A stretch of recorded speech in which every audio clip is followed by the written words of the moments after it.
Buon pomeriggio, buon fine settimana, ben trovati ai telespettatori del Punto, prossimi ad affrontare ormai queste ultime settimane, diciamo prima della pausa estiva. La scorsa settimana bellissima puntata piena di interesse sui rettori di Catania. Adesso torniamo invece oggi alla politica regionale soprattutto, che sarà il tema centrale della puntata di oggi. Le emergenze, le inchieste, le polemiche, insomma, tra i gruppi, insomma ce n'è tanto di carne al fuoco anche oggi, però come sempre l'anteprima la dedichiamo alle vignette del nostro Totò Calì, che saluto. Ciao Totò! Eccomi, buongiorno a tutti. Allora, oggi, senti, io ho dato un'occhiata, stavolta ho dato un'occhiata alle vignette, dicevo in anteprima. Venti di guerra è dire poco, no? Guerra Senti, ovunque. di guerra Guerra sia a ovunque, livello ovunque. internazionale che a livello regionale. Il tema veramente qui è la guerra, la guerra. Allora, andiamo subito con le nostre vignette, anzi con le tue vignette. Ecco qua, partiamo. Allora, la prima, Trump, insomma, la guerra, Allora, anche politica l'estate. internazionale, aspetta, facciamo un minimo di premessa perché poi ci dicono, ma insomma le dovete spiegare meglio. Allora, facciamo un minimo di premessa, no? Cioè siamo qua ormai alla stagione Al dei mare. bagni, al mare. Tutti, almeno una volta nella vita, hanno provato ad ascoltare il mare dalla conchiglia e questa è la vignetta. E qui c'è il bambino che dice: io sento il mare e tu? E questo è Trump che dice: silenzio, sto sentendo Netanyahu. Caspiterina. Anche perché pare che Netanyahu abbia iniziato una guerra senza neanche chiamarlo. E che avrebbe dovuto? Ma insomma, visto che la sta facendo con le sue armi. Andiamo avanti, prossima vignetta. Questa è senza Ecco, commenti. questa fotografa la situazione tra Trump e insomma tutti gli altri paesi che Del lo G7. portano come se fosse un papa, ecco. Il G7, questo è il G7 in Canada, no? Insomma, G7 in casa. qualcuno ha titolato anche G6 più 1, cioè l'uno sarebbe appunto Donald Trump, cioè gli Stati Uniti Semmai G1 più 6. più 1 più 6, insomma, mettila come vuoi, insomma, quello è. Prossima vignetta. Allora, prossima vignetta Ah, è una questo è un cosa tema che non c'entra nazional nulla. popolare. Aspetta, perché qua siamo Ecco. sulla nazione di calcio. A sorpresa Gattuso CT della nazionale. E c'è qui un telespettatore che dice ringhia. No, dillo bene, come lo direbbe il telespettatore. Ringhia. Così, tra il sorpreso, Telespettatore diciamo, locale.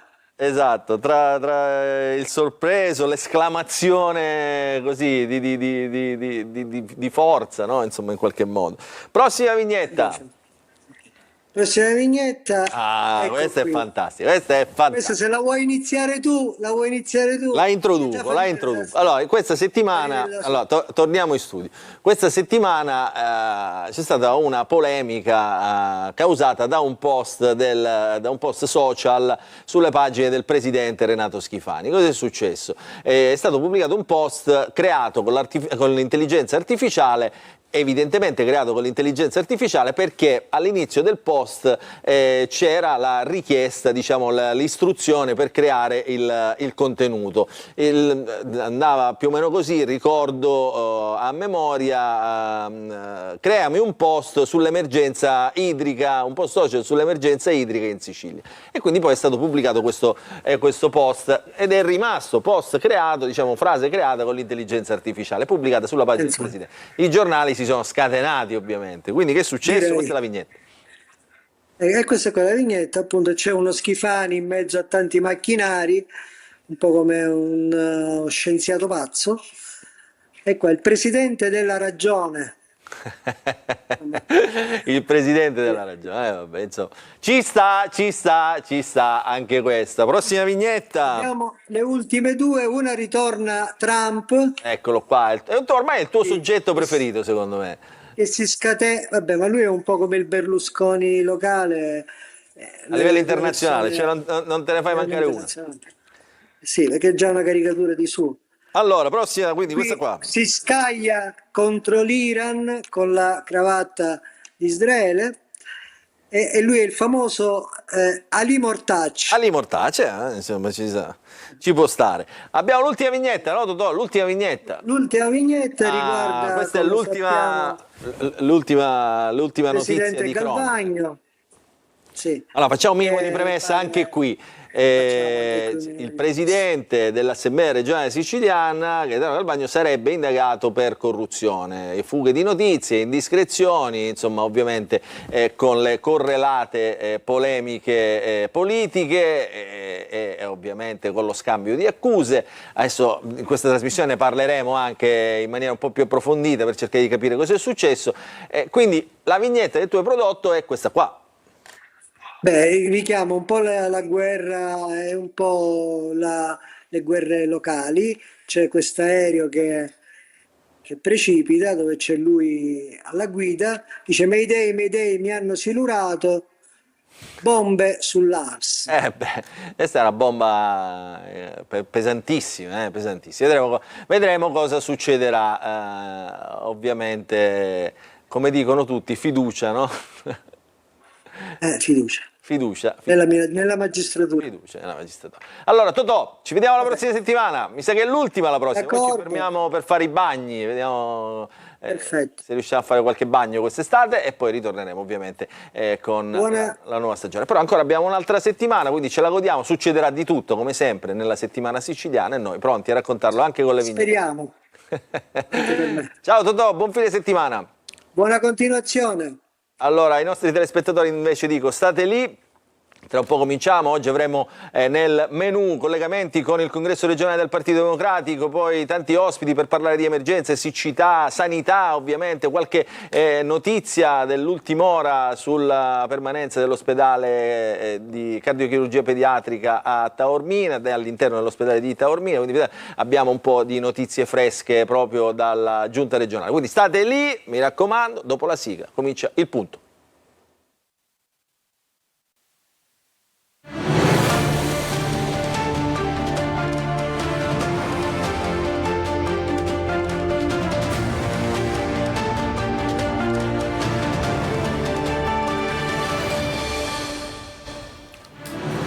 Dopo le vignette di Totò Calì, dopo la sigla ritorniamo in diretta. Oggi insomma puntata ricchissima, l'abbiamo detto in premessa, l'abbiamo presentata attraverso i nostri social e i nostri telegiornali. Oggi tutta dedicata alla politica regionale, in realtà alle emergenze che sta vivendo la Sicilia, emergenze diciamo alla vigilia di una stagione calda sotto tutti i punti di vista, la sanità, la siccità, i trasporti e poi anche queste inchieste che in qualche modo indeboliscono, questo lo chiederemo ai nostri ospiti, il Parlamento siciliano. Parleremo anche del Partito Democratico che finalmente oggi si è riunito, ha proclamato il segretario Anthony Barbagallo, per lui una riconferma, un partito diciamo in questi mesi che abbiamo visto non proprio compatto in qualche modo, almeno tra le sue anime. Anche oggi poi lo spiegheremo, tra un po' ci collegheremo con Palermo e che cosa è successo. Mancavano all'appello un po' di deputati regionali proprio in questa assemblea. Vi presento gli ospiti, con me in studio l'onorevole Nicola D'Agostino di Forza Italia. Salve, regionale, l'onorevole Alessandro Porto di Fratelli d'Italia, quindi il centrodestra. Ci colleghiamo con Palermo dove c'è il segretario del Partito Democratico Anthony Barbagallo. Benvenuto Barbagallo. Buonasera, buonasera a tutti e saluti agli ospiti in sala. Tra l'altro, saluti ricambiati. Tra l'altro, diciamo, assemblea ancora in corso, perché noi siamo in diretta, ovviamente l'assemblea è ancora in corso, no Barbagallo? Siamo in pausa pranzo, diciamo che abbiamo anche queste necessità, però vabbè. Siete un partito di umani, quindi anche voi. Saluto Antonio Condorelli, ciao Antonio. Ciao Luca, un saluto a tutti, un piacere essere con voi. In collegamento, sei abbronzato Antonio, già è arrivata l'estate. Anche Ma non tanto, non tanto. Puoi fare di meglio. Faremo di meglio. Puoi fare di meglio. Diciamo Poi... che all'Ars non c'è tanta luce, non si vede luce in fondo al tunnel. Ah, cattivissimo subito come sempre il nostro Antonio. Poi saluto, in macchina, anche lei in viaggio, in vacanza, sta Miriam Di Feri. Ciao Miriam. Sto andando verso il rito della luce a Tusa. A proposito Sono di partita luce. più tardi del... A proposito di luce, attenzione alla notizia. partita più tardi del previsto. Accosta l'auto, non camminare, diciamo, il collegamento, se no, Certo. se no poi ci accusano qua, insomma, sai com'è, ci sono un sacco di leghisti che con questo nuovo codice della strada, battuta a parte, dico, la sicurezza è importante. Allora, cominciamo dal Partito Democratico. Noi, Barbagallo, noi avevamo preparato qualche giorno fa un servizio proprio sul Partito Democratico, che diciamo, raccontava quello che ha portato poi a questa assemblea. Cioè ha pensato Simona Mazzona con tutte queste anime, queste critiche, insomma, questi dissidenti che non accettavano insomma, diciamo, queste operazioni diciamo, congressuali. Sentiamo il servizio, poi lo commentiamo insieme, ovviamente commentiamo anche la giornata di oggi che mi sembra molto interessante. Il neoeletto, anzi confermato segretario regionale del PD Sicilia, Anthony Barbagallo, in conferenza stampa a Palermo assieme alla sua vice Valentina Chinnici, nell'esultare per il risultato raggiunto al congresso, un'elezione con quasi l'80% delle preferenze, secondo i primi dati, si è detto disposto al dialogo, spegnendo le polemiche e le divisioni all'interno del partito, con l'area dei Bonaccignani e quella degli Orfignani. Ma per Tiziano Spada, parlamentare regionale PD, Barbagallo non è stato legittimato dal voto della maggioranza degli iscritti. Dovrebbe avere l'onestà di ammettere che il 55% non lo ha votato, dice. Gli fa eco Carmelo Greco del direttivo regionale. Quando in un terzo dei circoli Barbagallo non supera il 20% dei consensi e in un quarto non raggiunge nemmeno 5 voti, non siamo di fronte a una vittoria, siamo davanti a un segnale d'allarme. Una elezione insomma caratterizzata da troppi veleni e mal di pancia sia alla vigilia del congresso che dopo la riconferma di Barbagallo. Congresso regionale contrassegnato da ricorsi e frizioni interne in un partito spaccato in due con le dimissioni del presidente della commissione garanzia Filippo Marciante. Dei ricorsi parla Giovanni Burtone, parlamentare dell'Ars, che contesta ad esempio la mancanza di un elenco dei votanti all'assemblea del 27 gennaio. Con un regolamento, dice, mai vidimato dalla commissione di garanzia. E poi il voto palese non è democratico, sarebbe più opportuno il voto segreto per Burtone. E per quanto riguarda i numeri, secondo la fazione opposta a Barbagallo, i votanti sarebbero il 50%, molto meno di quell'80% che lo ha fatto esultare, vedasi i solitari 5 voti raccolti a Caltagirone sui 92 tesserati. Territorialmente chi lo ha votato? A livello provinciale è altissima la percentuale di preferenze a Catania, ma Barbagallo ha trionfato anche a Ragusa e a Trapani, bene a Palermo nonostante l'opposizione di Giambona, Lupo e Cracolici, meno bene a Messina, Agrigento e Enna. Sarà semplice operare in questo clima e i ricorsi presentati rallenteranno l'organizzazione e la programmazione del partito. Auspicando in una pacifica comunicazione fatta di parole e non di parolacce, ci sarà tra i militanti del PD questo sperato dialogo? Allora, questo è diciamo, il servizio diciamo, che anticipava di qualche giorno ovviamente l'assemblea di oggi. Barbagallo oggi è stato proclamato segretario regionale del Partito Democratico, non c'erano 8 parlamentari diciamo, su 11 del Partito Democratico in sala, però insomma c'era grande folla. Barbagallo, allora, ci spiega un po' tutte queste polemiche, diciamo con un clima più sereno, perché insomma ormai è andata, è così, no? Ma io ho poco da spiegare sulle polemiche.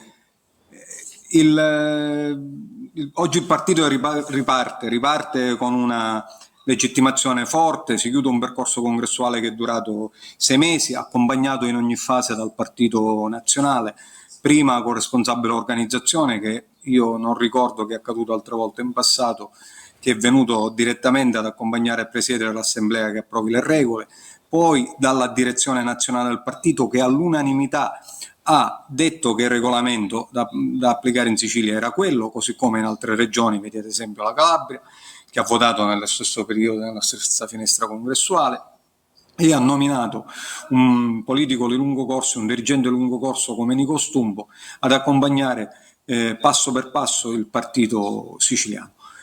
Oggi si è conclusa la fase congressuale con l'insediamento degli organismi, un'assemblea partecipatissima qua a Palermo, dove il Partito Democratico non solo ha confermato un passo deciso in avanti rispetto a quelle che sono le attese e le speranze della nostra comunità. Questo congresso ci ha restituito un gruppo dirigente rinnovato col 20% di presenza dei giovani, con un'apertura netta. In direzione regionale siederanno associazioni, mondi vitali che rappresentano tante realtà che si sono sentite spesso al limite col PD ma non ci hanno mai messo la faccia, e stavolta nell'ottica del modello di Elly Schlein ci mettono la faccia e sono entrati stamattina in direzione ufficialmente. E soprattutto, Luca, stamattina oggi c'era qua a Palermo, accanto al PD, ribadendo la forza, la centralità del PD nella costruzione nel campo progressista, tutti i leader degli altri partiti del centro-sinistra. C'era Nuccio Di Paola per il Movimento 5 Stelle, c'erano Alleanza Verdi e Sinistra con i segretari regionali Montalto ed Europa Verde, e per Italia Viva c'era Fabrizio Micari, che in passato è stato candidato presidente della regione. Era rappresentato pure il movimento di Ismaele Lavardera. Insomma, oggi a Palermo parte un progetto per costruire l'alternativa. Il campo largo, no? Del quale si è parlato molto. La ricostruzione del servizio di Simona Mazzone. Io, come dire, sommessamente, ma con il rispetto e l'autorevolezza che ho nei confronti non soltanto della vostra trasmissione, ma anche di una casa della democrazia come Telecolor, io francamente non ho visto un partito spaccato in due. C'è una parte del partito che è una parte, resterà tale, che non ha partecipato al congresso. La parte del partito aveva indicato anche un candidato che poi si è ritirato. Certamente poi si parlava di altre candidature. Se avessero avuto una candidatura competitiva che scaldava il cuore nelle federazioni, l'avrebbero portata fino in fondo. Io devo dire grazie ai 10.000 iscritti del Partito Democratico, 10.000 che si sono recati ai seggi in condizioni difficili. Come sapete non abbiamo più il finanziamento pubblico ai partiti, hanno votato 240 circoli, siamo l'unico partito che ha un radicamento territoriale così significativo, hanno votato 240 circoli, 10.000 persone, e ho preso circa quasi l'80% dei consensi. Allora, fermo un attimo, Barbagallo, un attimo, facciamo... la farò valere, ma non mi la mia sento. responsabilità è doppia. Nel continuare a tendere la mano. Non mi sente perché non ha la cuffia. Allora, Barbagallo, un attimo, fermo. Diteglielo a Barbagallo un attimo, no? Diteglielo a Barbagallo. Deve mettere la cuffia, se no non riesce a parlare con noi. Per questo non sente, diciamo, quello che abbiamo da dirgli. In realtà, aspetta, io lo vedo in bassa frequenza, sta continuando a parlare. Avvertite Barbagallo, Miriam, insomma, oggi tu hai pubblicato un'intervista al segretario del Partito Democratico, insomma, anche qui indicava in qualche modo la strada da seguire, la strada del campo largo, e poi ovviamente la discontinuità rispetto al centrodestra all'Assemblea regionale siciliana, che è questo, diciamo, poi quello che insomma dovrebbe fare un partito di opposizione, no Miriam? Io non so se Miriam, vedo bloccata anche Miriam. Ah, ecco, adesso Barbagallo ha rimesso la cuffia. Allora, Barbagallo ha rimesso la cuffia. Il tema è centrale. Vai Antonio. Allora, scusate un attimo, aspetta un attimo, così rimettiamo Barbagallo, diciamo, in linea. Allora, Barbagallo, un attimo, adesso parliamo, lei tenga la cuffia perché sennò non riusciamo... Vabbè, ma mi avete sentito o no? Mi avete interrotto? No, l'abbiamo sentito. Dicevo, però adesso ci torniamo. Ho fatto pure qualche complimento, quindi. Grazie. No, allora, dicevo questo, intanto...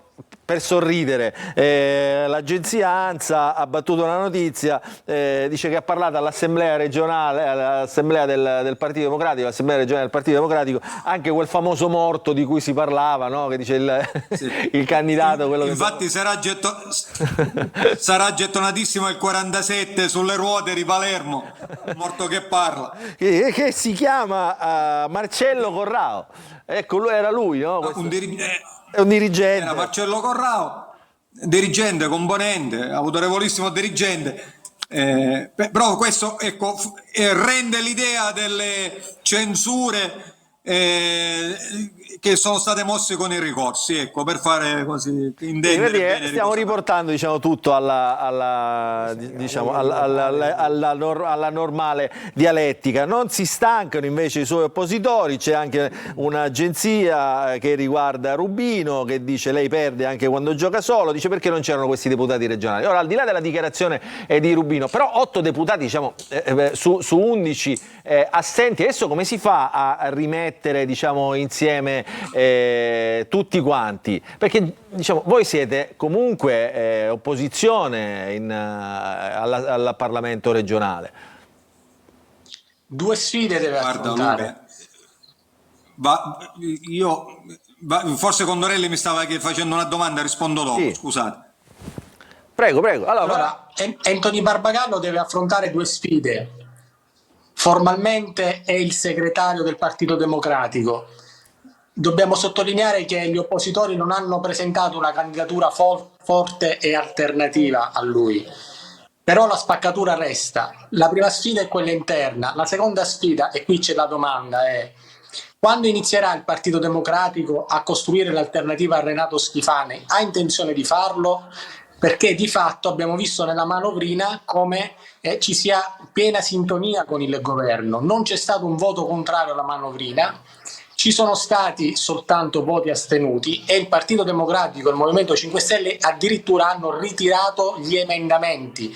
Quindi siamo in una situazione che io ho sempre definito di inciucio totale, di accordo. Poi possiamo giocare in qualunque modo, ma agli occhi della gente, oltre alla manifestazione di piazza, il Partito Democratico è in grado di pensare che sia possibile proporre un centrodestra o continuerà con questi accordi finalizzati poi all'esecuzione delle prebende?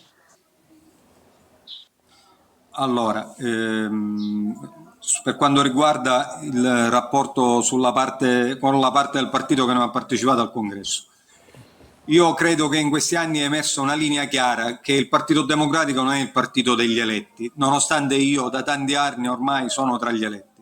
Noi abbiamo un insieme di realtà, di presenze, di militanti, di circoli che funzionano, che vivono di vita propria, accompagnano con stimolo, passione e dedizione la proposta programmatica del partito, l'azione della nostra segretaria nazionale, l'azione della segreteria regionale.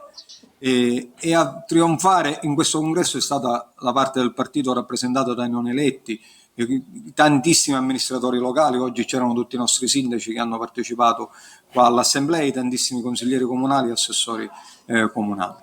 Il Partito Democratico ha le idee chiare e chi mi conosce lo sa bene. Noi rispetto alla linea politica non ne arretreremo di un millimetro, e la presenza e la circostanza che la vice segretaria sia una deputata regionale e ad accompagnare il percorso ci siano stati deputati di grande spessore, di lungo corso come Di Pasquale e Safina, io credo che l'azione del partito sarà sinergica e decisa anche con la rappresentanza. Senta, Barbagallo, cominciamo a fare un po' quello che sappiamo fare meglio, i provocatori. Ma se la mette la cuffia, Barbagallo? Se la ce l'ha la cuffia? Lo so, però c'è un ritorno, quindi sento il mio... Allora, chiediamo alla regia di togliere il ritorno e di lasciare solamente il nostro ritorno. Allora, mentre lei parlava e diceva ovviamente le frasi, le parole che si addicono a un segretario regionale di un partito importante, c'era D'Agostino che faceva le facce, dice vabbè, tanto, dice... possono fare quello che vogliono, rimangono, questo era il senso, no? Ci rimangono comunque minoranza, cioè alla fine vabbè, era questa la faccia, no? Cioè, allora, non ho detto assolutamente. Vabbè, era questa. Siamo davanti alla giustificazione giornalistica. L'interpretazione.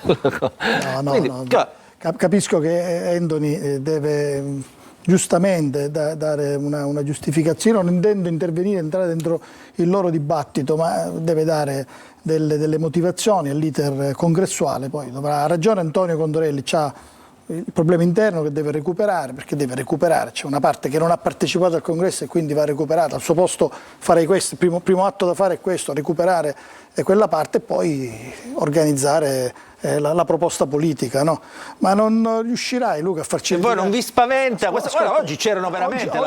Oggi hai fatto una scelta di politica, di presenza in questo programma. Secondo me non si è reso conto, mi hai fatto una scelta sbagliatissima. No, me ne sono reso conto. Perché praticamente hai visto tutti insieme. Hai invitato me, Porto e Barbagallo. Mancano Zitelli e Andrea Messina per ricostruire la segreteria Pistorio. Quindi fra di noi non possiamo litigare, non avrai dibattito su questo, fra di noi. Questo già è titolo, Condorelli, già questo è titolo. Che dice Condorelli? No, non lo sentiamo, non lo sento. Lancio a parte. Questo merita un lancio a parte delle agenzie. No, detto questo però, diciamo, Barbagallo, la sfida adesso, oggi c'erano in effetti tutti gli esponenti di questo ipotetico campo largo, diciamo, perché poi bisogna vederlo alla prova dei fatti. C'erano tutti, quindi tutti ricompattati sul più grande partito del centro-sinistra. Questo è un segnale forte, un segnale che però deve arrivare ovviamente a tramutarsi in come dire, spinta, preferenze per diciamo, disarcionare un po' questa maggioranza che adesso sembra veramente una maggioranza bulgara di centrodestra. Ma guarda, io negli ultimi mesi sono arrivati segnali eloquenti. Nelle elezioni provinciali il Partito Democratico vince nelle 6 province che andavano veramente al voto, in 2 province su 6. E questa è la prima fiaccola della speranza che un'alternativa è possibile costruirla in questa terra. La circostanza della manifestazione di domenica a 50 gradi, che ha visto tutte le opposizioni presenti riempire una bellissima piazza, è stato un segnale anche di rapporto di connessione con la società civile, con i ragazzi, con i giovani, con associazioni, con mondi che non sempre partecipano alla vita politica. Io credo che siamo in condizione di costruire una coalizione con 4 gambe solide e robuste che può veramente marcare la differenza rispetto al disastro del governo della regione in questi anni. Ci sono tutte le condizioni, noi andremo avanti con pazienza, tenacia e determinazione per smussare gli angoli. Io oggi ho utilizzato un'espressione alla relazione: siamo pronti a sporcarci le mani, anche con la parte moderata, con coloro che rappresentano tradizionalmente il voto cattolico in Sicilia, perché ho l'impressione che mai come adesso, di fronte al diritto legittimo del candidato, del Presidente della Regione uscente di ricandidarsi, si può costruire un'alternativa anche diversa nei metodi, a partire dalla nomina dei manager della sanità, che per noi avverrà soltanto ed esclusivamente in base al merito, in base agli amici degli amici, e su una discontinuità che sarà anche una discontinuità generazionale, impegnando le giovani generazioni. Allora D'Agostino diceva: perché come li avete fatti voi ai vostri tempi, manager? C'ero pure io peraltro, lo stesso metodo. Dai, i manager sono stati sempre gli stessi, col centro-sinistra e il centro-destra. Ma sui manager non bisogna andare a fare polemiche inutili. I manager sono scelte della Giunta e la Giunta li fa quindi chiaramente, cioè apertamente, non sono cose fatte di nascosto, sono cose fatte pubblicamente. Barbagallo poco fa con Dorelli però aveva fatto anche, come dire, un riferimento a questo consociativismo che c'è in aula, no? Cioè, che attraversa tutti i partiti. Lei cosa ne pensa? Lei quell'aula la conosce bene, cioè ora è deputato nazionale alla Camera, però quell'aula, insomma, quelle dinamiche d'aula le conosce molto bene. Ma io credo che innanzitutto ci sia un punto vero, testimoniato anche dai ritorni che ci sono stati questa settimana. La Sicilia è stata inserita insieme con la Calabria nelle 2 regioni più povere nella classifica dell'Unione Europea qualche settimana fa. E questo dovrebbe spingere tutte le forze politiche a considerare che le risorse pubbliche, quel poco di risorse pubbliche che ci sono, andrebbero spesi per rilanciare alcuni settori vitali che soffrono. Noi abbiamo una regione siciliana che sull'industria non riesce più neanche ad arrivare al 4%, ci sono alcuni settori produttivi completamente scomparsi. Io credo che servirebbe uno scatto di responsabilità in più. Da questo punto di vista il PD e l'azione della segreteria sarà improntata a questo modello di gestione dai banchi dell'opposizione. Allora, adesso che succede? Così prima di mandare la pubblicità ci dice cosa succederà in questa seconda parte, diciamo, dell'Assemblea regionale. Tra l'altro, tra i vostri... Nella prima parte... Prego. Nella prima parte ci sono stati gli adempimenti statutari, l'elezione degli organismi. Ora nella seconda parte ci sarà una cosa per gli iscritti al PD, diciamo, che è una parte importante, sarà il dibattito, quindi ci sarà un lungo pomeriggio di dibattito. Per fortuna c'è l'aria condizionata. Come recitava un vecchio film, no? Si apre il dibattito. Perfetto. Si apre il dibattito. Allora, no, che danze? Si sono seri. Non ha risposto Barbagallo. Non ha risposto Barbagallo, dice Condorelli. No. Su che cosa? La grande sfida del PD è quello di capire se questa segreteria è in grado di imporre una direzione al gruppo parlamentare o addirittura di percorrere questo percorso. Questo è il problema. No, non è il problema, è un tema politico, non è un problema. È un tema politico e i problemi politici siamo abituati ad affrontarli e la linea della segreteria, che è composta anche da alcuni deputati regionali, come dire, quando darà le indicazioni sarà chiara. Insomma, bisogna starci dentro, insomma, questa è diciamo, la linea della segreteria eletta democraticamente insomma, durante i congressi. Allora ci fermiamo, piccola pausa. Barbagallo, lei non so se rimane con noi, però io dovevo dare la pubblicità. Sarà complicato perché siamo qua al tavolo della presidenza e tra un poco iniziamo. Grazie a tutti e saluti. Quanto può, no? Insomma, aspetti. Ah, ha chiuso già, no. Vabbè, ha chiuso. Chi ci manda? Ci manda qualcuno? Non si sente più. Pubblicità e poi ritorniamo in diretta.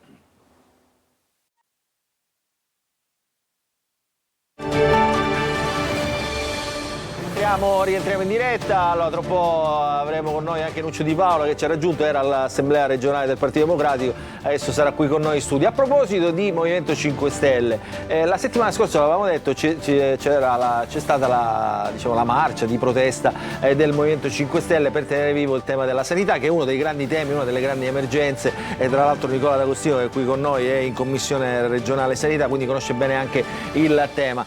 Sulla sanità, diciamo, ci sono tanti dibattiti aperti, le liste d'attesa, ovviamente il centro di Taormina, quello che è successo a Trapani, insomma, ma c'è un tema che è un tema politico sul quale secondo noi sarà argomento di dibattito anche della prossima campagna elettorale, perché le emergenze certamente non si risolveranno anche in questi 2 anni che ci separano dalle elezioni. Allora, a questa marcia, diciamo, a questa protesta della sanità è intervenuto anche Giuseppe Conte in una domenica caldissima a Palermo. 1500 persone si sono radunate in piazza proprio per dire la loro sulla sanità. Vedremo il servizio che ha confezionato per noi Gerry Italia.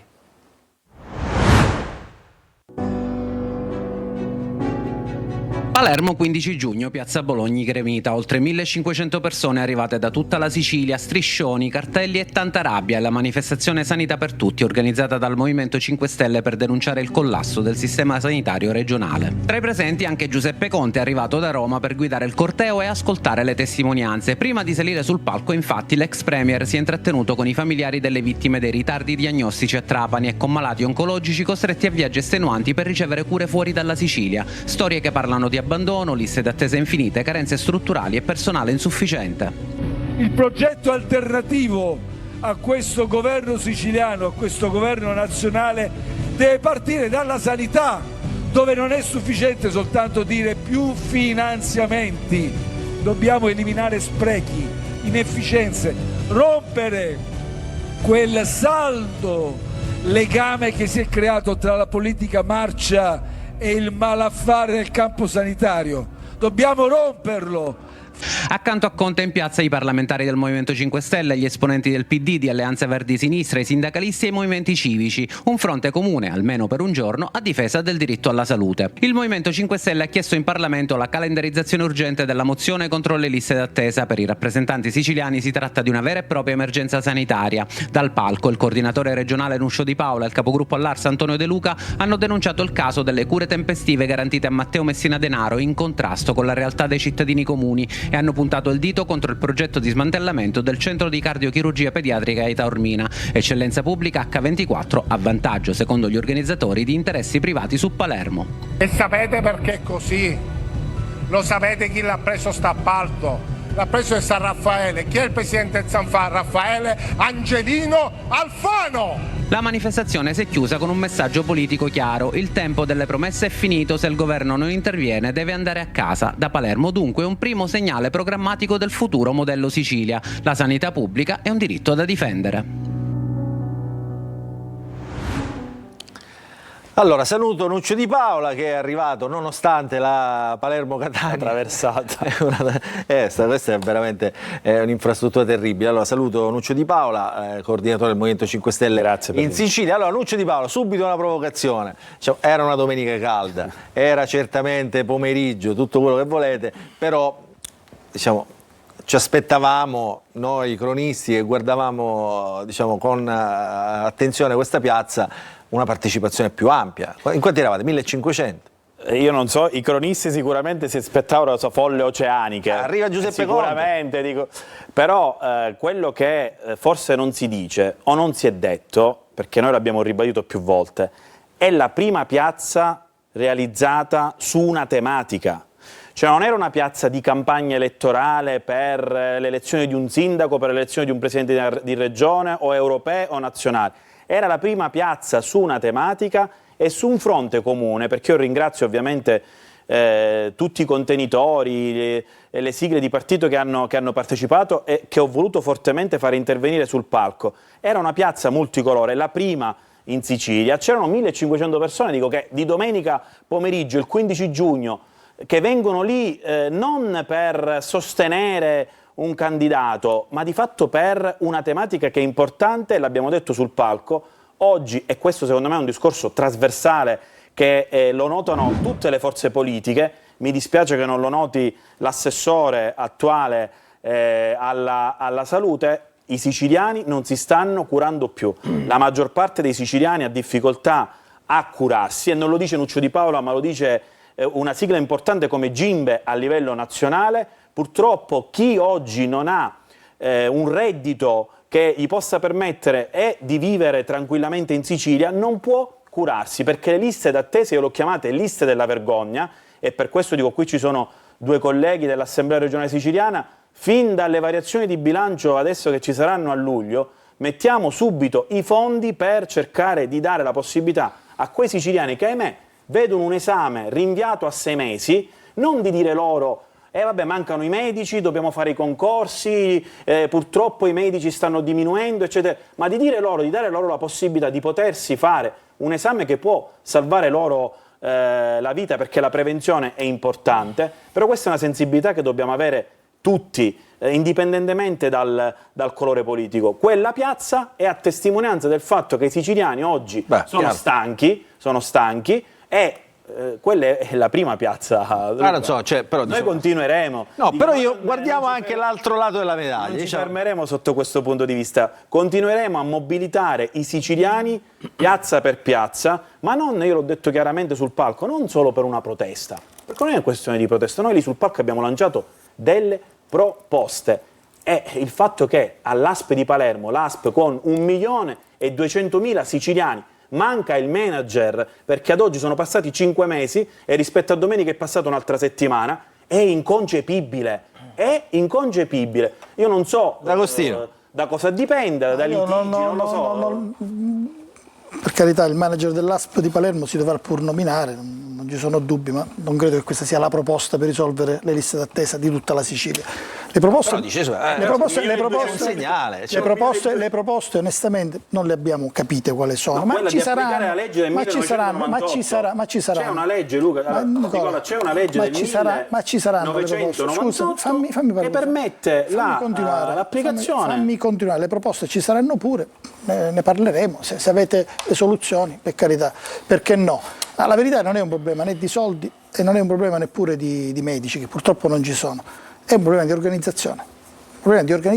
Ed è quello che io spero, immagino, l'assessore alla sanità, nuovo assessore alla sanità, che non è stato messo lì come novità per caso, deve immediatamente affrontare e risolvere. È un problema di organizzazione del sistema, che chiunque sia passato prima non è riuscito ad impattare bene, e oggi, in assenza purtroppo di personale medico, perché chiunque governi oggi a posto di Schifani non riuscirebbe a risolvere il problema del personale medico, pur essendoci le attrezzature, perché attrezzature ne abbiamo molte di più che nel passato, quindi se le liste attesa ci sono per esami diagnostici, una risonanza magnetica, una TAC, una PET, parlo di casi ovviamente più gravi, ovviamente se le liste attesa ci sono perché non riesco a farmi la visita dal dermatologo, quindi vado a parlare di un problema che magari può essere un po' più lieve rispetto per esempio a un problema oncologico, e manca il medico,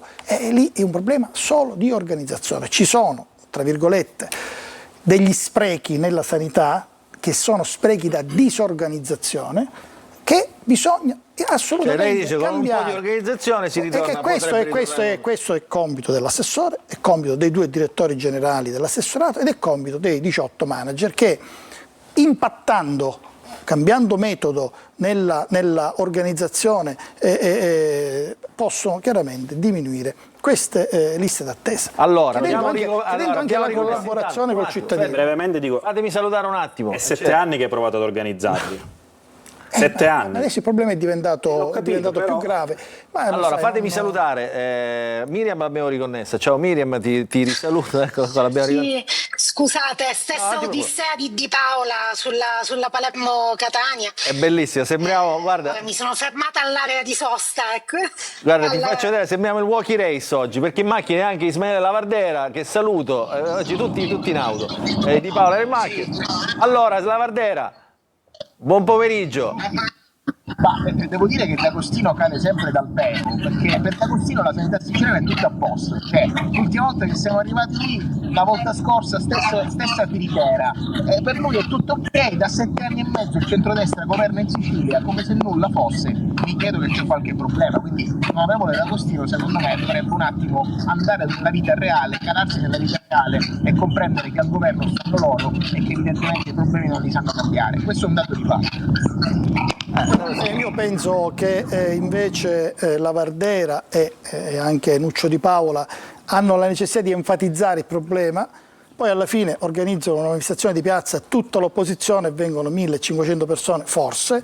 Noi possiamo organizzarne una di piazza per parlare della sanità anche in positivo e ne verrebbero 10.000, quindi non dobbiamo metterla su questo piano, così come le cose che dice Lavardera non sono le cose vere, non sono le cose che dico io, perché se dobbiamo parlare di come funziona la sanità siciliana, molto probabilmente, anzi io dico sicuramente, le cose positive sono nettamente superiori alle negatività, lo dico e lo dirò sempre.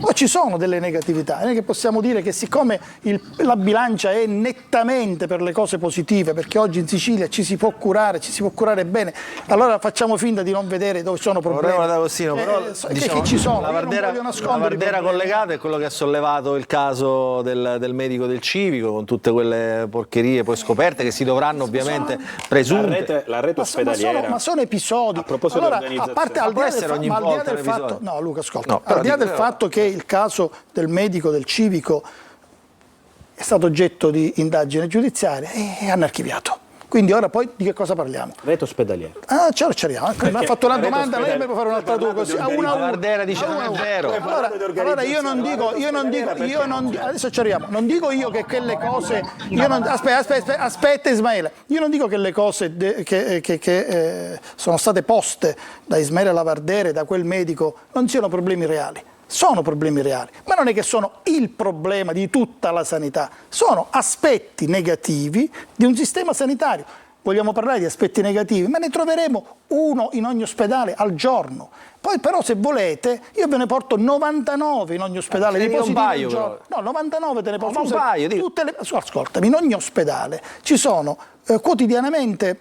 Non voglio parlare delle grandi aziende, parliamo dell'ospedale di Cera che conosco meglio visto che è quello della mia città. Ci sono almeno un 70, 80, 90 accessi al pronto soccorso quotidianamente, più altri 300, 400 accessi per tutte le altre cose. Le lamentele quante sono? 2, 3. Gli altri non si lamentano, cosa vuol dire? Che sono soddisfatti, non saranno tutti pienamente soddisfatti, ma non è questo il punto, non voglio dire questo io, perché ci sono dei problemi e vanno affrontati. Senta, quanta gente la chiama per entrare? Perché dice, io sto facendo la fila, è 8 ore che aspetta il pronto soccorso. E qualcuno lo manda anche a quel paese. A lei pure, no? Quante gente? Sono tanti, ma dico... Alessandro Pozzo, quante gente viene? Perché le persone non hanno la pazienza, a volte sono codici verdi, aspettano perché io ho grande rispetto del collega D'Agostino, che è un collega che apprezzo, però se si parla di un problema di organizzazione e la rete ospedaliera dopo 2 anni e mezzo non è stata presentata. Ora, ma io dico, se si parla che è un problema di organizzazione e il governo non presenta la rete ospedaliera, è il cane che si morde la coda. E ti dico pure perché non l'ha presentata la rete ospedaliera. Perché ad oggi voi non vi volete prendere la responsabilità di chiudere ospedali. Perché questo è il ragionamento, quindi state traslando perché non vi volete prendere la responsabilità politica di chiudere ospedali. Ti posso dire una cosa? In questo caso hai ragione. Allora la rete ospedaliera prima o poi uscirà e la rete ospedaliera dovrà fare i conti con l'assenza di medici, con l'assenza di personale infermieristico e sarà necessario per X anni non chiudere ospedali, perché ospedali depotenziarli, ma accorpare reparti. dentro anche le grandi aziende e tra gli ospedali cosiddetti di provincia, chiamiamoli di provincia, sono quelli delle ASP, che poi non sono di provincia. Non c'è nulla poi sono solo quelli di scandaloso. No, è necessario. E lì do ragione a Nuccio Di Paola, perfettamente ragione, la logica del campanile, che ci sarà anche dentro il Movimento 5 Stelle, che ci sarà anche dentro il PD, no, perché ci sarà dentro hanno pochi sindaci, ci sarà dentro ovunque, che ci vuol dire? I deputati del territorio, i deputati del stimolano i deputati regionali, i deputati. Lo sai come funziona? Ascolta, il sindaco non è il sindaco, il deputato regionale, è il deputato regionale del territorio che difenderà l'interesse di quell'ospedale. Vardera, che c'è? Io quando sento l'onorevole D'Agostino vado veramente come se lui vivesse su Marte. Io le consiglio di seguire le tracce dell'onorevole Porto. Vede che l'onorevole Porto, pur essendo in maggioranza, sta bello zitto perché sa che non può dire nulla sulla sanità, perché è indifendibile. Non mi è stata data la parola, non mi è stata data la parola. Non mi è stata data la parola. Dice, non la difendo io la sanità siciliana, quindi prende collega, non mi è stata data la parola perché la tua presenza in trasmissione chiaramente ha sovrastato la mia presenza, che una volta era, come dire, abitué ed era anche famosa, ma ormai tu sei più famoso e quindi chiaramente hai anche superato questa mia presenza in trasmissione. Quindi io giustamente quello che ci frena. Io rispetto chiaramente la gerarchia nel. No, non ce l'ha. Facciamo così, Miriam, per favore. In questo caso. Dai tu un raggio di luce, visto che poi se mette la parola anche io vorrei esprimere. Io chiedo la parola da. Prego. E ce l'hai. 10 minuti almeno. E ce l'hai, e la macchina qua. Allora, intanto io pensavo di essere stata invitata in una trasmissione di approfondimento giornalistico, non alla Melevisione. Ce l'ha con voi, Ce l'ha con voi. Che cosa vuoi? No, ma tra l'altro dico, io e D'Agostino ci conosciamo da un sacco di tempo, non è quello il tema. Però non possiamo raccontare di una sanità che funziona in Sicilia. No, io invece Miriam, io te la posso raccontare. Possiamo raccontare di bravi medici. No, io ti racconto. Io ti posso raccontare di una sanità che funziona. Poi ti posso, per onestà intellettuale, anche dire che ci sono pezzi di sanità che non funzionano, che è la parte, per fortuna, minore, altrimenti saremmo davanti a un disastro totale e non siamo davanti a un disastro totale, e quei pezzi vanno assolutamente corretti, come dice Di Paola, con la rete sanitaria, perché la rete sanitaria affronta le emergenze di sistema e anche i modelli organizzativi, e dove c'è da cambiare qualche cosa, anche da cambiare qualcuno, lo si cambi con nettezza, con serenità, con onestà, con perentorietà, ma non dobbiamo dire che perché che tutto vada male, perché non è vero. Quindi vuole cambiare nuovamente l'assessore? No, non ho parlato di questo, ho detto se ci sono. Cambiare di nuovo l'assessore, perché c'è qualcosa che non va sul nuovo assessore. Ma finiamole con queste cose. Sto dicendo io, se ci sono pezzi della sanità che non funzionano e ci sono da cambiare anche uomini, cambiamoli. Non è quello il punto, ma non è questo il problema. Il problema è dire le cose come stanno. La sanità per fortuna funziona. Ci sono pezzi di sanità, e non voglio dire che stiamo parlando dello 0, che non funzionano. Agostino, però non veramente, cioè così mi sembra. L'altra volta quando abbiamo parlato di Trapani avevamo detto era un caso, se ne sono rivelati poi 3.000 rotti. Cioè dico io, secondo me, non facciamo veramente un buon servizio dicendo che la sanità siciliana funziona. Per una visita oculistica un anno. Cioè, la maggior parte dei siciliani è costretta a ricorrere alle cure a pagamento, le prestazioni specialistiche a pagamento. La maggior parte dei siciliani fa mesi di attesa per ricevere una prestazione, diciamo, che in altre regioni funziona. Molti sono costretti ad andare veramente fuori dalla Sicilia per avere delle prestazioni diciamo normalissime. L'ortopedia è la prima causa di migrazione sanitaria. No, voglio dire che non ci sono medici. Ma non è vero. È così. Ma non è così, generalmente. Ci saranno casi di questo tipo. Generalmente. Ma anche l'ultima indagine sulla corruzione, fa ancora di più allontanare i cittadini da un'idea di una sanità che funziona. Anche quello è un fatto. Sì, però dico, è un fatto grave, perché ricordiamoci che la persona apicale che è indagata in questo momento andava a valutare i dirigenti, cioè i dirigenti venivano valutati da quella stessa persona che oggi ha un'indagine importante. Cioè c'è qualcosa caso che riguarda Cecchitano. C'è qualcosa, cioè non sta funzionando e si percepisce, cioè, i siciliani non sanno Di più Paola. come dirla questa cosa. Sì. Dico, vogliamo Ricordiamo, scusate, e ricordiamo che quei manager sono stati valutati positivamente. Certo. Però dico, così gli togliamo, Stiamo ragazzi, così gli togliamo il lavoro di a una Connorelli. realtà Dico, così gli togliamo il lavoro a Ma Connorelli. perché siamo in una situazione secondo me grave. quella di chi ha a che fare con gli ospedali ogni giorno e si mette letteralmente le mani ai capelli. Dico, Luca, non puoi togliergli il lavoro a Connorelli. È di un importante livello, questo, è di un cioè. livello istituzionale. È importante, Invece racconta un'altra storia, che è quella che ci sta raccontando D'Agostino, che è quella che leggiamo nelle carte in cui i manager vengono promossi. Cioè, tutti Allora, sono o stati ci sono promossi. due sanità e ci dovete presentare quell'altra, perché noi non la conosciamo. Tu non la conosci, te la posso presentare io se vuoi.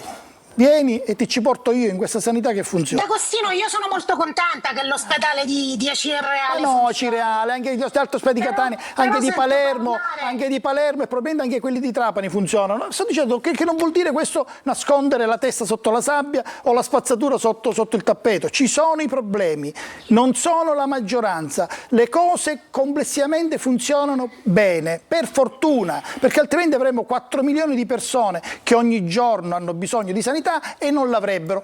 E ci sarebbero più di 1500 persone in piazza, di tutta la sinistra, tutta l'opposizione, molto più di 1500 persone. Era una piazza solo vabbè, erano i signori. rappresentanti. Allora, dobbiamo fermarci, delle altre dopo segreterie. arriva Alessandro Porto.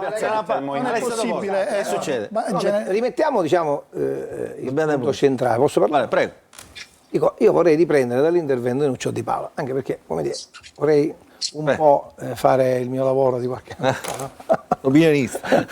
Dico, Nuccio Di Paola ha introdotto dicendo noi eravamo in piazza non per fare la campagna elettorale, ma io, se non ho ascoltato bene, due passaggi di Conte dicevano: uno, siamo qua perché dobbiamo ripartire per il programma prossimo, come dire, quindi chiaramente faceva riferimento alla campagna elettorale, alla sanità, quindi chiaramente eravate là per rilanciare la candidatura del prossimo candidato presidente della regione, quindi questo è il primo punto. Il secondo punto, quando dici che lo stesso Conte dice noi non possiamo puntare sull'aumento della spesa sanitaria per migliorare chiaramente il problema della sanità. Tu dici invece che bisogna investire nella sanità con la prossima variazione di bilancio alla regione siciliana per cercare di migliorare la situazione nella sanità pubblica. Siamo d'accordo su, quindi c'è un po' di contraddizione. Oggi dico, Fratelli d'Italia, mi pare che il governo Meloni soprattutto ha portato la spesa sanitaria da 128 a 135 miliardi a livello nazionale e l'opposizione contesta questo aumento di spesa nella sanità pubblica. Ci sono poi chiaramente le contestazioni per l'aumento che hanno avuto gli infermieri, gli amministrativi, cioè diciamo gli uomini che lavorano alla base della sanità. Quindi allora qual è il problema vero? Allora, come dice bene Nicola, il problema è l'organizzazione. Cioè, se noi pensiamo che aumentando, diminuendo, facendo, eccetera, dico, è chiaro che bisogna modificare quello che chiaramente è una sanità obsoleta, che non è il problema di questo governo, ma che è il problema di tanti governi nel passato, che le liste d'attesa non sono nate oggi, le liste d'attesa sono da anni, ragazzi, non è che abbiamo 20 anni, qui qualche anno in più ce l'abbiamo e ce le ricordiamo tutte le liste d'attesa, che non è cambiato nulla, anzi forse qualcosa, come dice Nicola, è migliorato, oggi gli ospedali, qualche ospedale è stato ristrutturato, qualche pronto soccorso oggi è più accessibile. Allora cosa bisogna cambiare? Bisogna cambiare il metodo, soprattutto puntare all'innovazione tecnologica, soprattutto puntare alla telemedicina. Non è possibile che oggi qualcuno che ha il mal di testa si reca al pronto soccorso e quindi chiaramente non dà la possibilità a chi invece è in una situazione di codice rosso di ritardare l'intervento. Bisogna cambiare la cultura anche di chi va in ospedale. Porto, mi perdoni, la gente va al pronto soccorso in codice bianco, in codice verde, perché andrebbe potenziata la medicina territoriale. E questo sto dicendo, dico dobbiamo cambiare, ma dobbiamo cambiare anche questo, il sabato e la domenica sono più. Ma vi posso dire una cosa, io ieri sera ho ricevuto una telefonata di una povera crista che aveva un problema, che stava male, giustamente mi diceva ma sai il mio medico non mi risponde perché giustamente io ho detto scusi, è venerdì sera, chiaramente il suo medico avrà staccato il telefono, vada a pronto soccorso. Dico ma se invece tutto questo non fosse organizzato in questo modo, cioè che il sabato e la domenica giustamente chi svolge un'attività attività magari a turno sia presente, chiaramente questo toglie la possibilità di riallungare le liste d'attesa. Un attimo di Paolo, un attimo, dobbiamo fermarci per la pubblicità. Ritorniamo su questo argomento, quindi devo dare una fascia pubblicitaria, ritorniamo proprio su questo, dopo la pubblicità.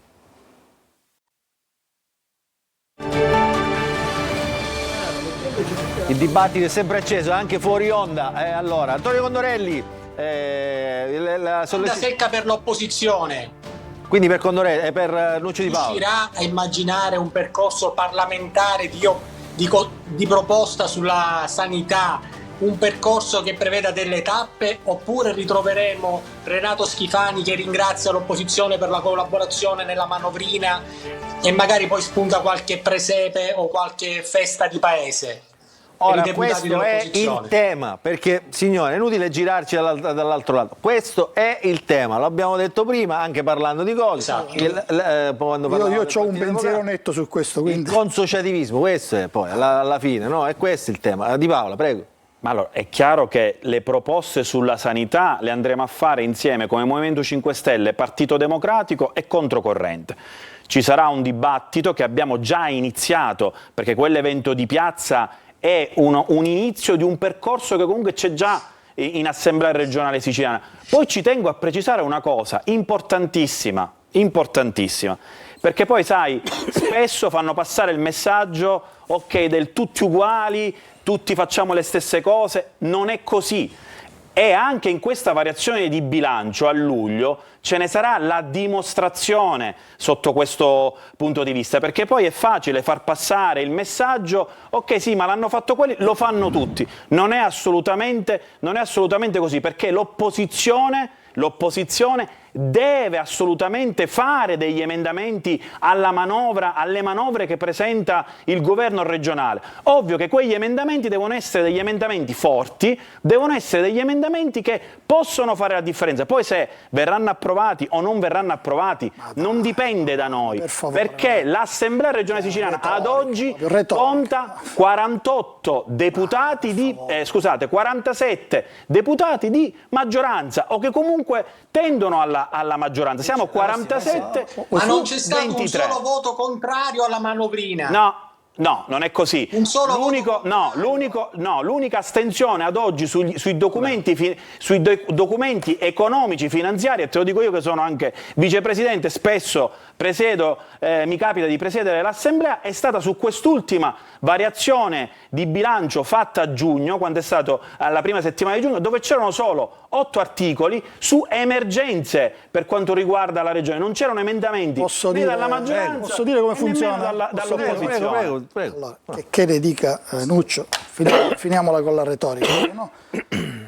Il regolamento dell'Assemblea regionale siciliana è un regolamento, anzi tutta l'architettura che presiede, che fa muovere il Parlamento regionale è un'architettura costruita magistralmente nel 1946 per fare sì che dietro ogni qualsiasi proposta e qualsiasi decisione ci fosse la massima convergenza. I padri fondatori dello Statuto, ma poi anche quelli che approvarono, perché il nostro Statuto è dentro la Costituzione, come dire, non fidandosi dei siciliani e non fidandosi dei siciliani stessi, costruirono un meccanismo che noi oggi possiamo definire con una parola sola, che è consociativistico, che non vuol dire per forza che è una cosa brutta, dove i parlamentari, ma anche i funzionari, i dirigenti, tutto l'apparato amministrativo è costretto ad andare il più possibile d'accordo. Certo, c'è un momento in cui poi qualcuno prende una decisione. In Parlamento si possono... Questi sono tutti i parlamenti, cioè la politica è fatta per il confronto. Ma non è così. È fatta per il confronto. Ma non è così. Uno sceglie votare favorevole o votare contrario. Non è così. Non è così. Ha ragione Condorelli. Non è così. Nel Parlamento siciliano non è così. Tutto è per 100 volte. Per cui che succede? Che prendiamo la finanziaria, non la manovrina, la finanziaria. La finanziaria, l'opposizione, l'ha votata tutta favorevolmente. Articolo per articolo votata favorevolmente. Non è così. Bravo D'Agostino. Poi quando si arriva al voto finale, quando si arriva al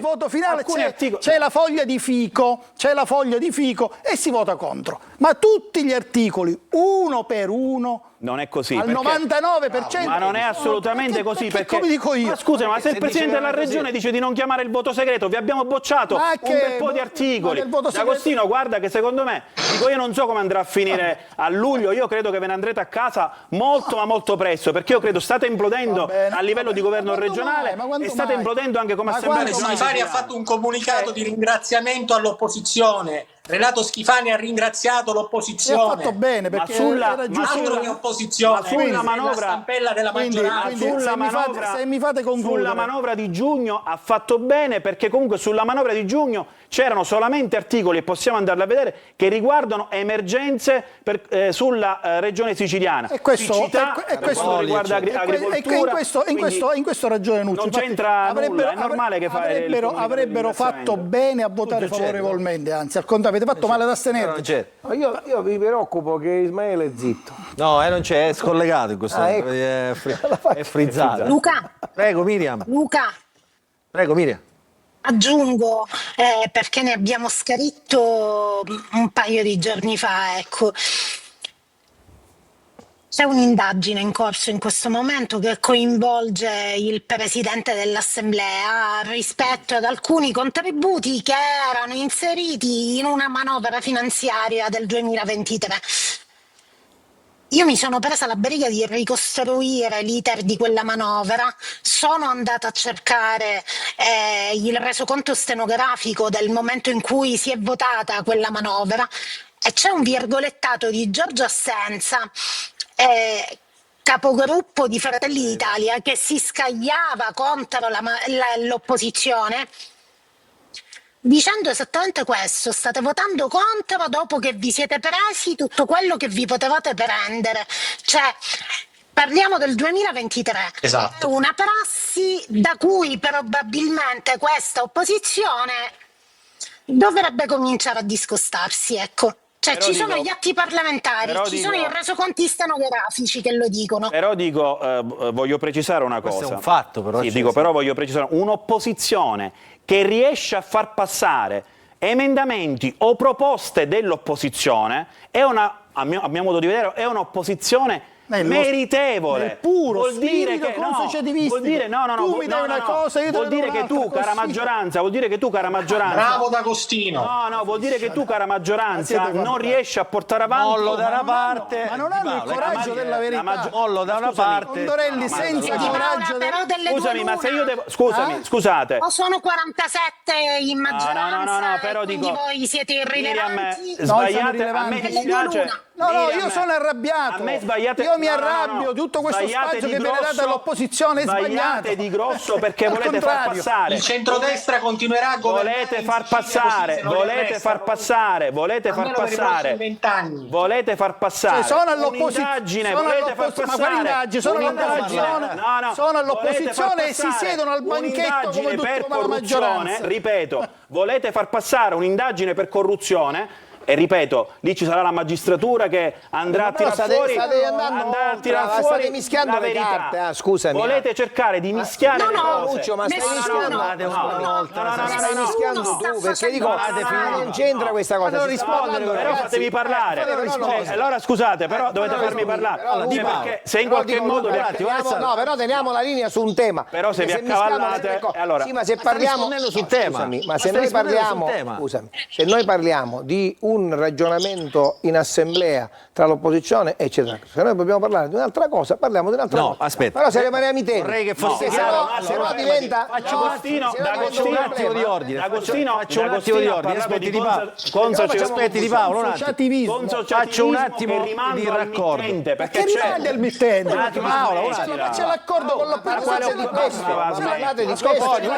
maggioranza opposizione sui soldi, su quelli. È un momento storico questo che stiamo vivendo in Il tema è questo, lo dico per i nostri telespettatori se non capiscono niente. Allora, il tema è questo. D'Agostino parla di consociativismo, dice voi dell'opposizione, avete fatto quello che abbiamo fatto noi di maggioranza, tutti insieme. E questo è una abbiamo fatto passare la manovra. Questa è una bufala, e questa è una bufala enorme. E questa è una bufala enorme perché ci sono i voti parlamentari. Se poi Miriam Di Pirelli va a vedere il resoconto stenografico di Giorgio Assenza, che ahimè come gruppo di Fratelli d'Italia perde fondi perché l'opposizione è stata forte e compatta a spostare quei fondi in infrastruttura, a spostare quei fondi in cose buone per i siciliani, io non ci vedo nulla di male. Se poi questo è allora ragazzi, però stiamo mischiando i temi, ma è assurdo. Però vorrei ricordarvi, ragazzi, ma di che vorrei parliamo? ricordarvi che proprio in questa trasmissione, quando fu votata quella famosa tabella,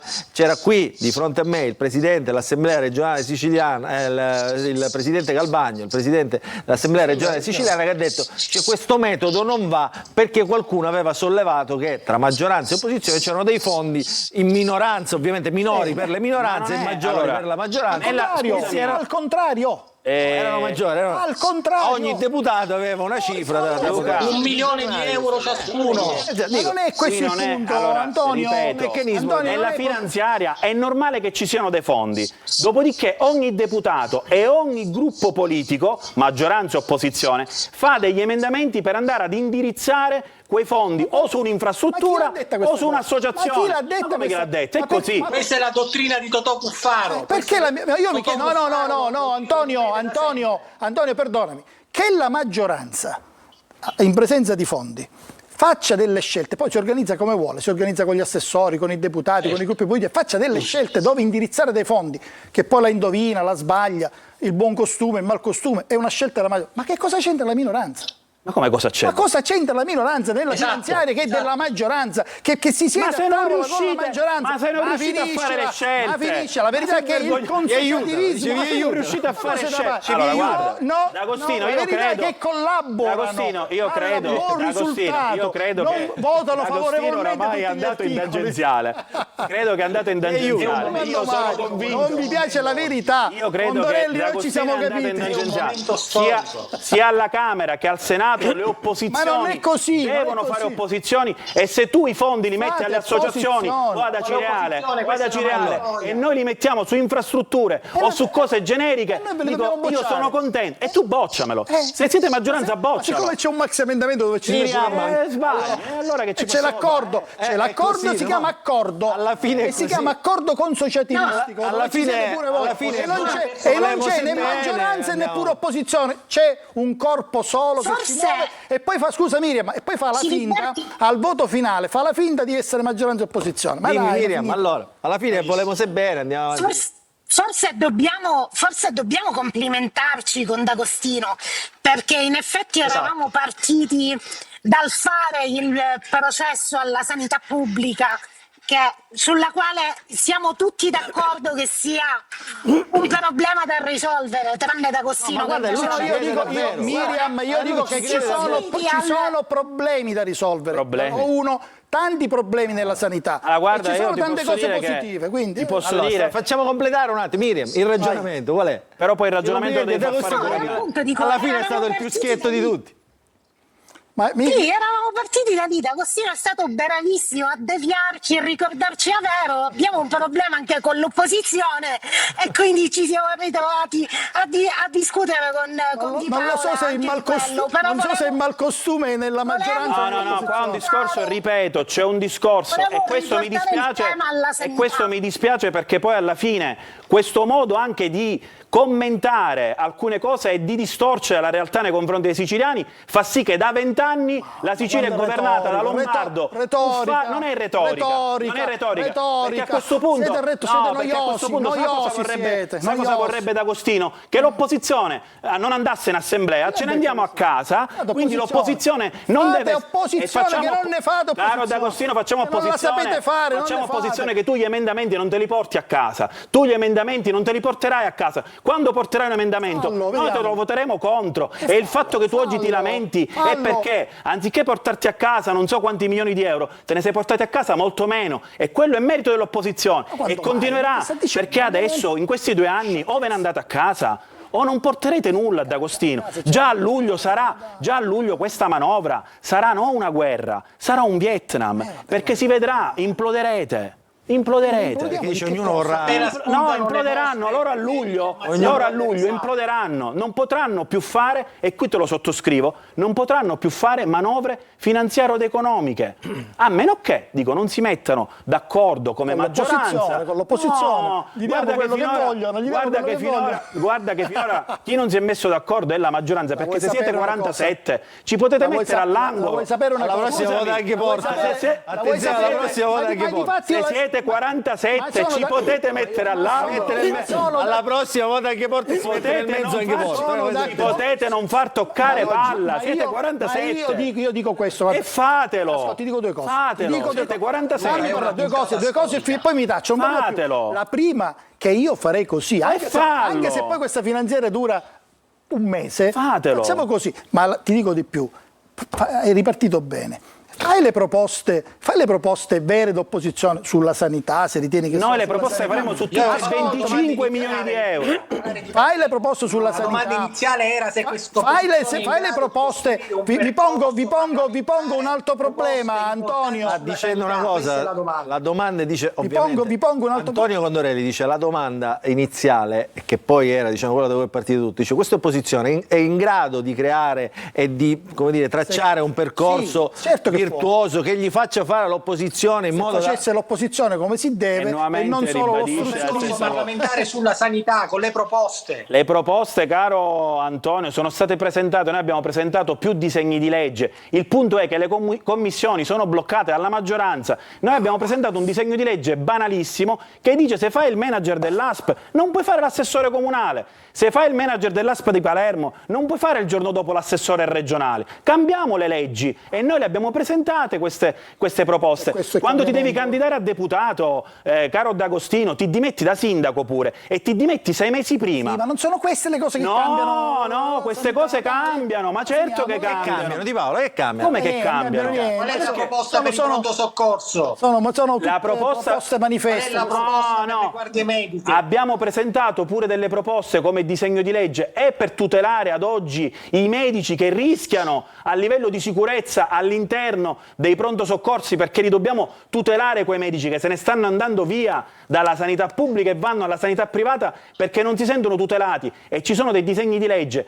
Condorelli, quanti disegni di legge sulla Commissione Sanità sono arrivati in aula da 2 anni e mezzo a questa parte, da parte del governo regionale e della maggioranza? Te lo dico io, 0. Esatto. 0. E allora di che stiamo parlando? Allora su queste cose si dovrebbero fare la barricata, l'opposizione dovrebbe fare la barricata, ma non sì, aspettare il presepe come conferma io dico non ho mai finanziato presepe, e posso sottoscrivere che nessuno dei componenti dell'opposizione ha mai finanziato presepe. Dopodiché io credo che la maggioranza è in forte difficoltà. A luglio sono convinto. 50 su 70, che difficoltà abbiamo? Io infatti lo voglio vedere a luglio. Non abbiamo difficoltà. A luglio vi voglio vedere. A luglio io sono convinto. Guarda, noi ci fermiamo. A luglio siete in 47, 45, quelli che siete. Vediamo se riuscite a portare. Portatevi avanti la variazione di bilancio. Io la penso. Allora, fermiamoci un attimo, pubblicità. Poi dobbiamo parlare dell'ospedale di cardiochirurgia pediatrica, quello quella è una cosa seria. di Taormina, una cosa seria. Tra l'altro D'Agostino ci ha portato delle novità che adesso ce le dirà. Ci è andata anche De Luca. Adesso, dopo la pubblicità, ne parleremo.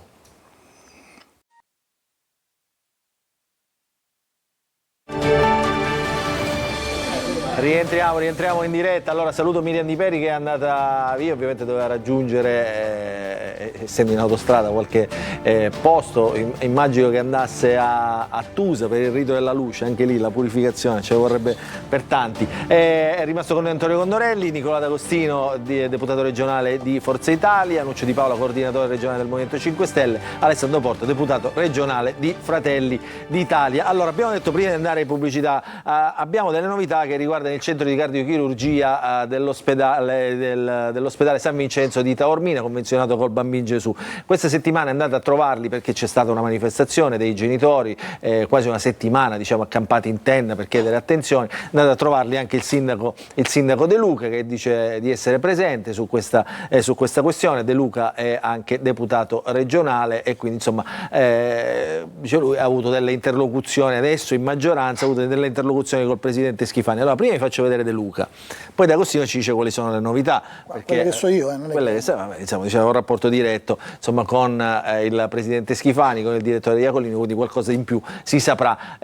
Dal governo non sono arrivate diciamo novità, almeno per quanto riguarda il fronte ministeriale. De Luca è andato a vedere com'era la situazione, quindi i genitori diciamo, l'hanno accolto in qualche modo sperando che avesse delle novità da dire, e allora questo è il primo contributo che abbiamo raccolto. Ne abbiamo due, uno vale l'altro, chiedo alla regia di mandarne uno. La prego signore, io capisco la sua sensibilità, ma non urti la sensibilità degli altri, perché ognuno di noi fa il suo lavoro e non gioca, e quindi questo io non lo consento signora, mi prego, non siamo tutti stessi e non siamo tutti sullo stesso piano, io la prego, quindi ha la mia solidarietà, però non deve assolutamente trascinarmi in questi ragionamenti, perché non mi appartengono, né per storia né per azione. Ecco. Aspettate e io cosa le devo dire? Le devo dire ora una cosa che per competenza non è giusto che io dica, che non ho determinato io, perché sennò sarei stato qua come tanti altri colleghi a fare lo stronzo e a dire è risolto, è merito mio. Non è vero, io ho fatto la mia azione di sindaco, che è quello di settimanalmente porre la questione nei momenti e nei luoghi giusti, che non era quello di farmi né i selfie né i comunicati. La differenza, scusate vi completo, tra me e tanti altri che sono venuti anche qua è che gli altri sono gli artefici di questo schifo, non soltanto del CCPM, ma del depotenziamento dell'ospedale. Quindi vi prego, non mi fate parlare in questo momento, che non è il caso. Allora, con chi ce l'aveva intanto Luca? Con chi ce l'aveva? Vabbè, sempre con la maggioranza che è artefice. Ma lui non è ora in maggioranza. È strana come concetto è strano. Che cosa è successo, D'Agostino? Beh, la gente giustamente gli è stata promessa una risposta e la risposta gli va data. Allora, per capire, facciamo il punto, perché bisogna anche dire che la legge Balduzzi dice che in Sicilia ce ne può essere soltanto una cardiochirurgia pediatrica, che è stata individuata dal governo Musumeci a Palermo, tanto che è stato fatto il bando, che poi ha vinto quella che diceva il San Donato. Okay. Angelino Alfano. Il San Donato l'ha vinto, ok. Dopodiché si è posto il problema, che si deve fare, non ha importanza questa, ha vinto una gara, così contestate la gara, se c'è qualche contestate la gara, non avete detto una parola in 3 anni, ora mi venite a dire Angelino Alfano. No, su questo ti sbagli che non abbiamo detto. Andiamo avanti. Ok, chiacchiere sono. Dopodiché il vero problema è cosa si fa di Taormina, perché in teoria, che poi dovrebbe essere in pratica, si doveva chiudere Taormina e quindi, visto che era stata individuata Palermo, c'è stata la rivolta, corretta, perché la cardiochirurgia pediatrica di Taormina, che non è gestita dal San Donato, quella che sia, ma dal Gemelli, giusto, di Roma. Sembra quello che chiama l'applauso. No, sto dicendo che anche lì sta cercando di arrampicarsi sugli specchi. Non mi sto arrampicando, fammi parlare. Allora. Che doveva chiudere, non chiude, perché funziona bene. Funziona bene perché? Perché c'è fiducia, c'è affidabilità, e quindi a Palermo non ci stanno andando le persone e se ne vanno a Taormina. Ma perché se ne vanno a Taormina? Perché comunque l'utenza che dichiara la Balduzzi non è che è una cosa così, è perché non ne servono 2, quindi l'utenza è quella, cioè l'utenza è giusta per una struttura, oggi ne abbiamo 2, quindi è normale che ci sono delle inefficienze o in tutte e 2 o in una delle 2. No, questa di Taormina funziona. Detto questo, Taormina sta continuando a funzionare perché per volontà, Alessandro, perché per volontà del governo Schifani Taormina ha continuato in proroga a funzionare, quindi voglio dire, la gente che c'era c'è continuata ad andare e continua ad andarci persone perché c'è una maggiore routine. L'ultima proroga dice scadrà il 31 luglio, nella proroga c'è scritto Schifani ha promesso correttamente di non toglierla da Taormina, e ha ragione De Luca, anche per non depotenziare un ospedale come tanti altri ospedali della Sicilia, che se gli togli la cardiochirurgia pediatrica rischia quell'ospedale di essere una cattedrale nel deserto. Non so, ci sono tante cose che funzionano a Taormina, ma quella è una cosa importante, no? E quindi la promessa è che rimanga, c'era stato il dibattito, si porta a Catania, si porta a Messina, molto probabilmente si deve rimanere a Taormina. Io ti dico velocemente, adesso si cercherà. Questa è una notizia perché Era stato un accordo. Ne abbiamo parlato a marzo, io ho fatto una domanda specifica e mi era stato assicurato che c'era ormai un accordo e che sarebbe stato trasferito a Catania, al Policlinico. Ci sarà un approfondimento a Roma nei prossimi giorni per cercare di avere la certezza dal Ministro della Sanità di avere confermata anche Taormina e quindi avere questa eccezionale proroga, avere 2 cardiochirurgie pediatriche in Sicilia e di lasciarla possibilmente anche a Taormina. Allora un attimo, una precisazione la faccio io. Per far restare la cardiochirurgia pediatrica però a Taormina serve, diciamo, la famosa rete sanitaria di cui parlava, rete regionale della sanità, arriverà. Perché dal Ministero dicono se non ci arriva questa proposta con la rete sanitaria regionale, noi dice più di quello che abbiamo fatto non possiamo fare. La proroga scadrà, certamente nessuno li butterà fuori da là al 1° agosto, però è chiaro questo che è un discorso anche ozioso perché comunque ci devono dare una proroga alla legge, no? C'è un'eccezione, a prescindere dalla rete, nella rete noi possiamo scrivere tutto quello che vogliamo, però non possiamo ma nella rete voi dovete scrivere dove individuate la cardiochirurgia pediatrica, perché lo diceva poco fa pure il collega Porto, i problemi sulla sanità, ovvio che non è che sono di quest'anno, quando è stata decisa di fare la cardiochirurgia pediatrica a Taormina, era diventato un polo importante. A Taormina. No, ma c'era non solo dico, chi è che l'ha scelto Taormina? All'epoca ci sono stati dei governi. All'epoca ci sono stati dei governi che per equilibrio. L'assessore Massimo Russo. Taormina era diventato un polo importante. Non è che c'era solo la cardiochirurgia pediatrica. Noi abbiamo investito milioni e milioni di euro di fondi pubblici, abbiamo creato lì in quel polo un know-how. Che significa un know-how? Noi abbiamo cresciuto medici, professionisti che oggi hanno delle specialità in mani che noi rischiamo di perdere per una scelta scellerata. Quindi non dobbiamo chiudere del governo. No, però sta dicendo una scelta no, ma loro sono populisti, sono per fare tutto. Per una scelta scellerata del governo Schifani. Perché no, dico, perché se la mantiene, scusa, il governo Schifani? Che c'è di se già c'era la cardiochirurgia pediatrica, scusa, sei a favore o contrario? Hanno fatto il bando per Alfano non l'ha fatto Schifani per fare un'ulteriore cardiochirurgia. Ma se ne mantengono 2, tu sei d'accordo o no? Ben venga. Ma non l'ha fatto Schifani questo bando. Anche perché noi siamo anche una regione particolare dove abbiamo le strade particolari. Diamo una comunicazione chiara. Ci siano 2 poli opposti in una regione di 5 milioni di abitanti, dico, dove chiaramente abbiamo diamo una comunicazione chiara, però ci sia un minimo di spesa. Guardate De Luca. De Luca è stato come sempre sibillino. Guardate De Luca che cosa ha detto sempre a questi genitori, perché poi là è stato molto chiaro, però diciamo sibillino. Guardate. Una cosa, ho seguito direttamente le dinamiche e vi posso dire con certezza che chi oggi ha determinato la soluzione è giusto che la comunichi lui. Questo vi posso dire. Tutto qui. Se mi aggiungete con altrettanta onestà il presidio ha risolto la questione, vi dico no, perché comunque già queste dinamiche sono da mesi che si sono incardinate e vanno avanti. Ho verificato personalmente e quotidianamente la delicatezza di certe questioni e soprattutto anche quella che è stata veramente l'ipocrisia di certi personaggi che sono venuti qui a solidarizzare con voi e sono quelli che hanno contribuito a tentare di ammazzare l'ospedale di Taormina. Onesti e persone per bene. E l'onestà e l'essere per bene non è di destra, di sinistra o di centro. O si è persone per bene nella vita o non si è.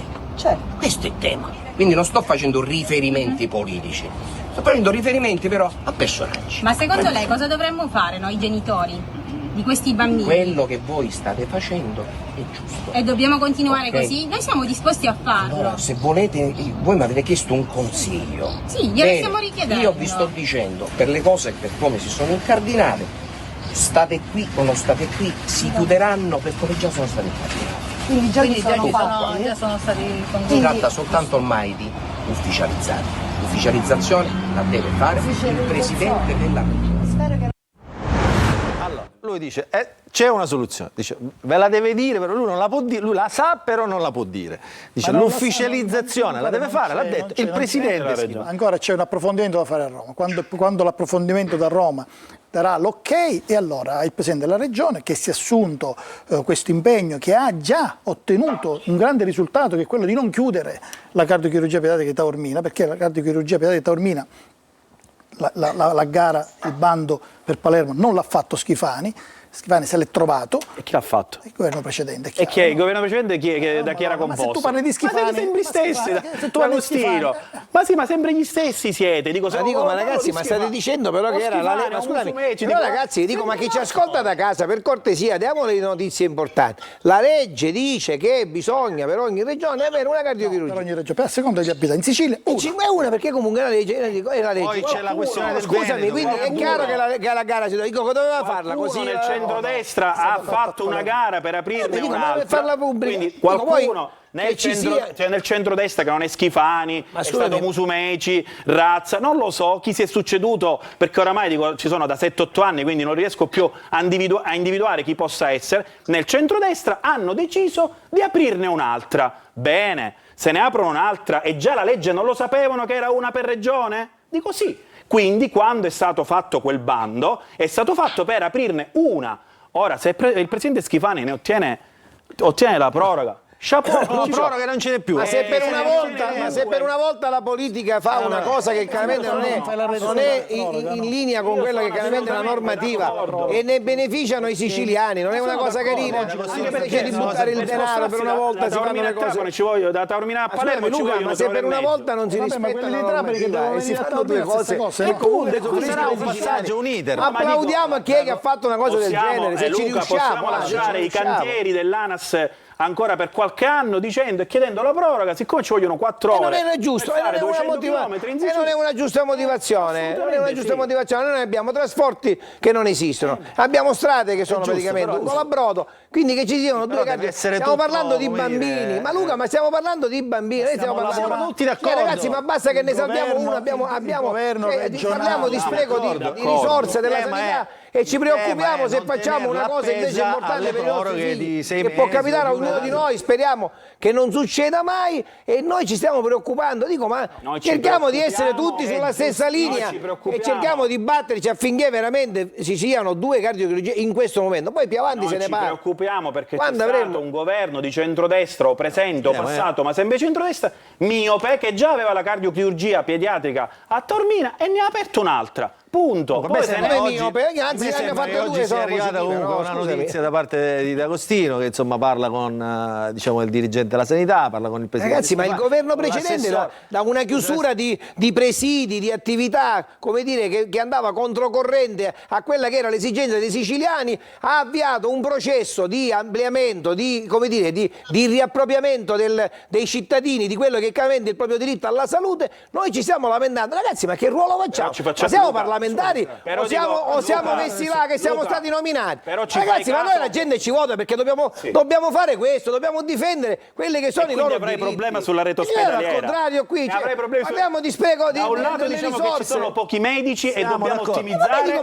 da un lato diciamo apriamo tutte le strutture possibili. Ma che c'entra? Ma no, voi dite, il tuo leader ha detto che non dobbiamo spendere soldi nella sanità. Spendiamo i soldi nella sanità nel modo giusto, dobbiamo spendere i soldi nella sanità nel modo giusto. Che l'onorevole D'Agostino oggi ci ha dato comunque una notizia in più, cioè si sta ovviamente lavorando per lasciare la cardiochirurgia pediatrica a Taormina, che è questo il tema, no, onorevole D'Agostino? L'idea sarebbe questa, quindi superando anche i trasferimenti a Messina, Catania eccetera, che creavano ulteriori divisioni politiche, perché poi era questo il tema.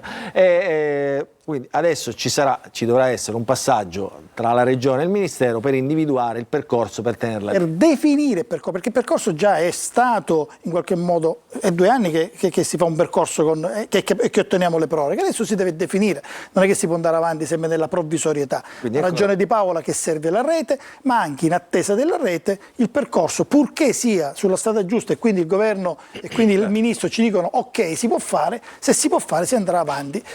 Non dipende soltanto dal governo devo dire che il ministro e il ministero non si è mai messo in quel caso, caro Nuccio, facciamo una variazione di bilancio e mettiamo un poco di soldi per questa cosa, no? Dice che dobbiamo fare la variazione di bilancio insieme. Dobbiamo chiudere, allora. A proposito dice che le variazioni di bilancio dobbiamo farle sulle cose giuste. Antonio, ci vediamo qui in studio la prossima settimana per l'ultima puntata della stagione. Per l'ultima puntata della stagione, poi ce ne andiamo anche noi a fare qualche bagno, se possibile.